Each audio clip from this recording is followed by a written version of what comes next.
एक शाम प्राची टीवी पर सीरियल देख रही होती है, तभी उसकी सास वहाँ आती है। अरे सीरियल में तो ऐसे मग्न है जैसे आज रात का खाना पड़ोसी आकर बनाएंगे। मुझे पता ही नहीं था आपने अपने बेटे की शादी पड़ोस में भी की हुई है। हैं? मतलब? मतलब इस घर में सारा काम बहू ही करती है, आप तो सिर्फ खर्राटे मारती हैं। अच्छा जी, फिलहाल तो तुम आराम फरमा रही हो, चलो जाओ, ये मेरे टीवी देखने का समय है। आहा, इसीलिए मुझे भगाया जा रहा है। सॉरी, अब तो बिल्कुल नहीं जाऊंगी। प्राची की इस बात पर दोनों सास बहू के बीच टीवी रिमोट के पीछे बच्चों जैसे छीना झपटी शुरू हो जाती है, जिसके बीच श्लोक भी काम से घर वापस आ जाता है। आज मेरी चूहे बिल्ली की जोड़ी किस बात पर झगड़ रही है? अरे तेरे बीवी मुझे टीवी ही नहीं देखने दे रही। अरे तुम्हारी मम्मी मुझे खाना बनाने के लिए फोर्स कर रही है। अरे वाह, ऐसे बेतुके रीजन पर तो बच्चे भी झगड़ा नहीं करते। अरे मुझे कुछ मत बोल, सब इसने ही शुरू किया है। हाँ हाँ, जैसे आप तो बहुत दूध की धूली है ना। अरे बस, दोनों चुप। प्राची जाओ, खाने की तैयारी करो। और माँ तुम छोड़ो, तुम्हें क्या बोलूं, शांति से अपना सीरियल देखो, मुझे दोबारा लड़ने की आवाज सुनाई नहीं देनी चाहिए। ऐसा बोलकर श्लोक वहाँ से चला जाता है, जिसके पीछे पीछे प्राची भी कुछ न कुछ बड़बड़ाते हुए रसोई में चली जाती है। हाँ हाँ, सासू जी को तो कुछ बोलेंगे ही नहीं, बस मुझ पर ही हुक्म चलता है, खाना बनाओ, जैसे मैं इनके घर में खाना बनाने के लिए आई हूँ।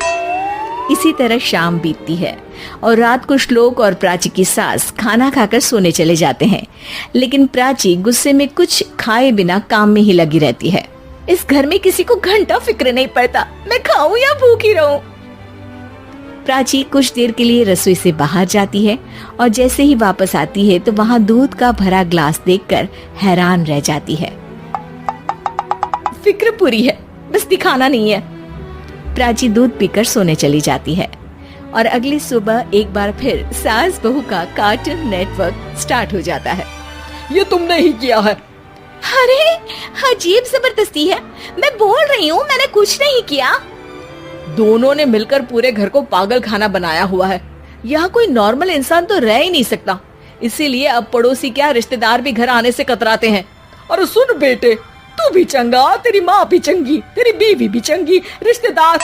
हाँ जी, आपको नहीं पता क्या, गंगाधर ही शक्तिमान है, रिश्तेदार ही। हाँ हाँ, बस समझ गया। कभी जानवरों जैसे लड़ेंगी तो कभी जुगलबंदी करेंगी। भाई मैं आप दोनों के बीच में नहीं फंसना चाहता। सास बहू की इस मन मौजी जोड़ी से परेशान होकर श्लोक अपना सिर खुजलाता वहाँ से चला जाता है। चलो अब मैं भी कीर्तन में जा रही हूँ। इस पर जैसे ही सास कमरे में अपना पर्स लेने जाती है तो वहाँ नाश्ते की प्लेट रखी देख मुस्कुराने लगती है और नाश्ता करके घर से बाहर निकलते हुए कुछ पैसे टेबल पर रख जाती है, जिसके कुछ देर बाद सिलेंडर वाला घर आता है। ओ मोरी मैया, मैं सिलेंडर के बारे में तो बिल्कुल भूल ही गई थी। घर खर्च के सारे पैसे भी मम्मी के पास है और श्लोक से बोला तो उल्टा 4 बात सुनाएंगे। प्राची ये सोच ही रही होती है कि अचानक उसका चेहरा चमक उठता है और वो घर में आकर इधर उधर देखने लगती है। तभी उसकी नजर टेबल पर रखे पैसों पर पड़ती है, जिन्हें वो सिलेंडर वाले को दे देती है। ये सब श्लोक देख लेता है। अच्छा बेटे, इतना बड़ा घोटाला, सबके सामने मैं तेरी दुश्मन और पीठ पीछे तेरी मेरी यारी। इस पर श्लोक एक प्लान बनाता है और शाम को सब एक साथ बैठे होने पर बोलने लगता है। माँ, तुम दोनों की बहुत लड़ाई होती है, इसलिए मैं सोच रहा हूँ कि प्राची को उसके घर छोड़ाऊं, इससे वो भी खुश रहेगी और तुम भी। अचानक श्लोक की ये बात सुनकर सास बहू शौक से उसकी तरफ देखती है। अरे ऐसे कैसे घर छोड़ाओगे, मुझे कहीं नहीं जाना। अरे तुमने बोला नहीं पर मैंने सुन लिया, तुम्हें मम्मी के साथ रहना अच्छा नहीं लगता, मुझे पता है।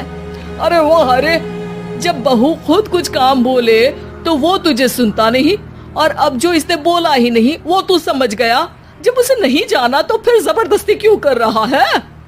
अच्छा, फिर आपको मौसी के घर छोड़ाता हूँ, बस अब आप दोनों एक घर में एक छत के नीचे नहीं रह सकती। मैं इस टॉम एंड जेरी की जोड़ी को और नहीं झेल सकता। है? ऐसे कैसे नहीं रह सकते? तुम्हें इतनी दिक्कत है तो तुम्हारा बोरिया बिस्तर पैक कर देती हूँ, लेकिन मम्मी जी कहीं नहीं जाएंगी। बिल्कुल यही सुनना था मुझे। अगर दोनों में इतना ही प्यार है फिर हर वक्त ये लड़ाई का नाटक क्यों करती हो? देखा मैंने कैसे माँ किचन में दूध रखती है और तुम उनके लिए कमरे में नाश्ता रखती हो, और कैसे वो पहले ही तुम्हारी दिक्कत समझकर घर में पैसे रखकर बाहर जाती है। अरे भाई, इतना ड्रामा तो डेली सोप में भी नहीं होता जितना तुम दोनों ने इस घर में फैलाया हुआ है। तू हमें टॉम एंड जेरी बोलता है ना, तो याद कर वो दोनों भी एक दूसरे को बाहर वालों की बुरी नजर से बचाने के लिए हमेशा सबके सामने लड़ते थे, लेकिन अकेले में दिक्कत के समय मदद भी तो करते थे। बस हमारा रिश्ता भी कुछ ऐसा ही है। और वैसे भी अगर सास बहू में तू मैं नहीं होती तो दुनिया वालों को कहानियां कैसे मिलेंगी?